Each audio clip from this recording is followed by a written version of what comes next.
Paddington Bear Goes to the Hospital by Hale Bond and Kaaren Jankell. Pictures by R.W. Ellie. Hi, my name is Werner.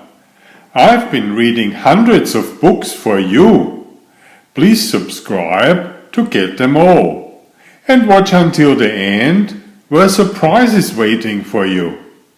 Your mom can help you with that. Thank you.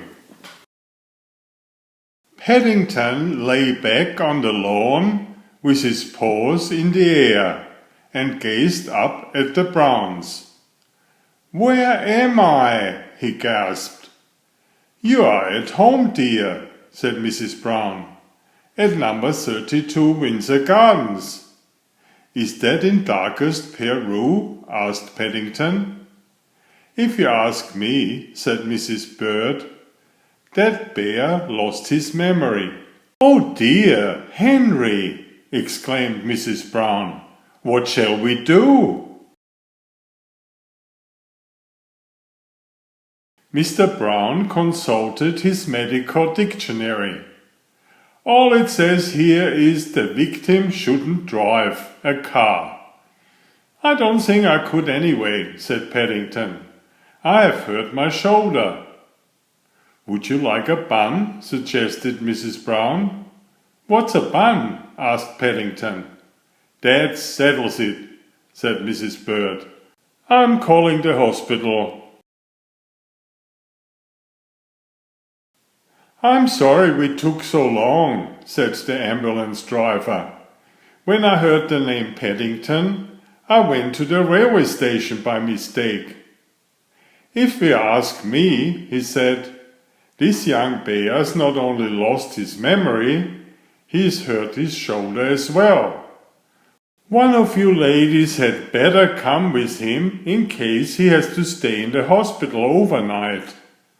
"Thank goodness I put his clean pyjamas out this morning," said Mrs. Bird, trying to strike a cheerful note.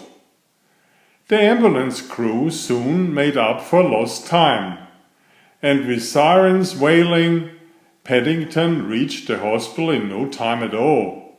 "Stand by for a young bear emergency," said the driver to the waiting staff, and with a count of 3, they lifted Paddington onto a bed. "Is it true that you have lost your memory?" asked the doctor. "Would you mind repeating the question?" replied Paddington. "I don't like the sound of his wheezes," said a nurse.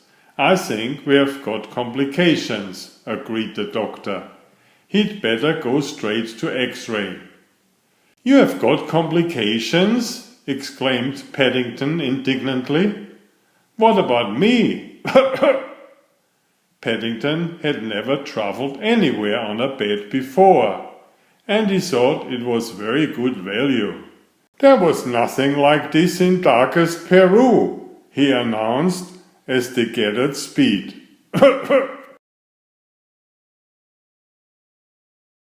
When they reached the X-ray room, the lady in charge pushed a large machine over the bed and made some adjustments. "Now lie very still while I take some pictures," she said. "Otherwise they will come out blurred." With that she went to the other side of the room, pressed a button, and there was a whirring noise.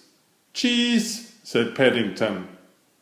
Afterward, Paddington and Mrs. Brown met the doctor again. Paddington stared at the pictures on the wall. "What's happened to my fur?" he exclaimed. "I had it when I came in." "It's still there," said the doctor. "This is a special camera for looking inside people, and bears too," he added hastily. "It looks very complicated," said Paddington. "I didn't know I had so much inside me." "The one on the left shows why your shoulder's hurting," explained the doctor. The bones come out of its socket. We will need to put you to sleep while we relocate it." "Have you had anything to eat since breakfast?" asked the nurse. "I haven't even had time for my allowances," said Paddington. "That's good," said the nurse, wiping his arm with something cold. "Otherwise you would have to wait while it settled." Paddington felt a tiny prick, and he was about to give the nurse a hard stare, when his eyelids began to droop. As soon as he was asleep, the doctor turned to Mrs. Brown. "We'll soon put things right. He won't feel a thing. As for his memory, it probably needs a jog. But a good night's rest often works wonders. I must say I'm a bit worried about his breathing, though." "It's a mystery," said Mrs. Brown. "He's never had this problem before." Paddington woke to find himself in a strange room. "Where am I?" he asked for the second time that day. "You are in a ward with lots of other patients," said Mrs. Brown, "and the doctors put your arm back in its socket." "I hope it's pointing the right way," said Paddington. "Otherwise I won't know whether I'm coming or going." "I brought you some water," said a nurse. "I expect you are feeling thirsty after your operation." "I am," said Paddington. He was about to ask for something more exciting to drink, but he couldn't think of the name. "Tea?" suggested Mrs. Brown. "Bless you," said Paddington. "I expect they will keep you in overnight for observation," said Mrs. Brown. "I don't think I want anyone observing me asleep," said Paddington. "I might fall out of bed." "Don't worry," said the nurse. "The sides lift up to stop that from happening. Besides, I won't be far away," said Mrs. Brown. At that moment Mr. Brown arrived, carrying a bowl of fruit from all the traders in the market, and a get well soon card from Paddington's friend Mr. Gruber.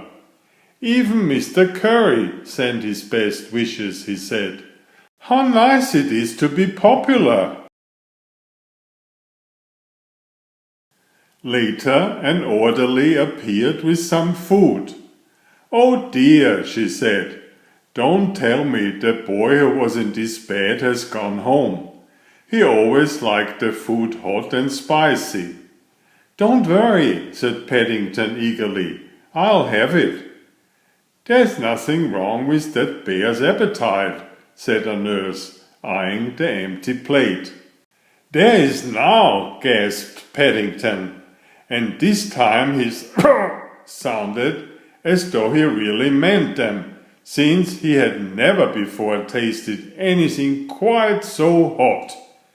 "I think I'd better save taking your temperature until you have cooled down," said the nurse. "I'll simply feel your pulse and be getting on with it." Just then 2 more nurses came along, pushing a cart laden with bottles and jars. "It's medicine time," said one of them, handing Paddington a small cup filled with pink liquid. "I'd like another one of those, please," he announced. "I think it's making me better already." The nurse laughed. "I wish we had more patients like you." When it was bedtime, Mrs. Brown helped Paddington wash his whiskers and clean his teeth. "If you need anything during the night," she said, "just press the emergency button and someone will come. Sleep tight," she said, lifting the sides on the bed. "Oh, I will," murmured Paddington. So much had happened to him, he felt as though he might sleep forever. "I think," he announced to the world in general, "I might have an emergency button by my bed when I get home. Sometimes I want things during the night." But he didn't have time to test the one in the hospital, for he was soon fast asleep. The next morning Paddington went for a walk around the ward to meet the other patients. One small boy had just had his tonsils removed. Another had fallen out of a tree and broken his leg. A girl had been rushed in to have her appendix out. And another boy had been hit by a car when he ran across the road without looking. Paddington decided he was really very lucky. "You can always see people worse off than yourself in a hospital," said a nurse. "I can see why they are called patients," said Paddington. "Some of them must have to wait a very long time before they get better." To Paddington's surprise, when he got back to his bed, he found he had visitors. Mr. Brown held up a L-shaped piece of wood. "Do you recognize this?" he asked. "I found it when I was cutting the grass this morning." "It's my boomerang," exclaimed Paddington. "The one you gave me for my birthday. It's all coming back to me." "Like it did yesterday morning," said Mrs. Bird. "Blessed thing! It must have flown back when you were testing it and hit you on the head." "That's the trouble with boomerangs," said Jonathan. "They always come back." "You'd better duck next time," agreed Judy. "It's all your fault, Henry," said Mrs. Brown. "No wonder Paddington lost his memory." "Well, at least it seems to have been jogged back again," said Mr. Brown defensively. "Puh, puh," agreed Paddington. "And that's another thing," said Mrs. Bird. She held up a small silver object. "Guess what?" "It's the present you gave me in case I ever have an emergency," said Paddington. "It must have fallen out of my pocket." He held the object up to his mouth and blew. "Pooh, pooh!" Several piercing blasts brought doctors and nurses running from all directions. "It's nice to know it isn't broken. When I lost my memory, I forgot I needed a whistle to make my poohs work," said Paddington. "All's well that ends well," said the doctor, as the Browns explained what had happened. "It's been a learning experience for us too," he added, amid general agreement. "It could be very useful if we had any more bear patients to look after."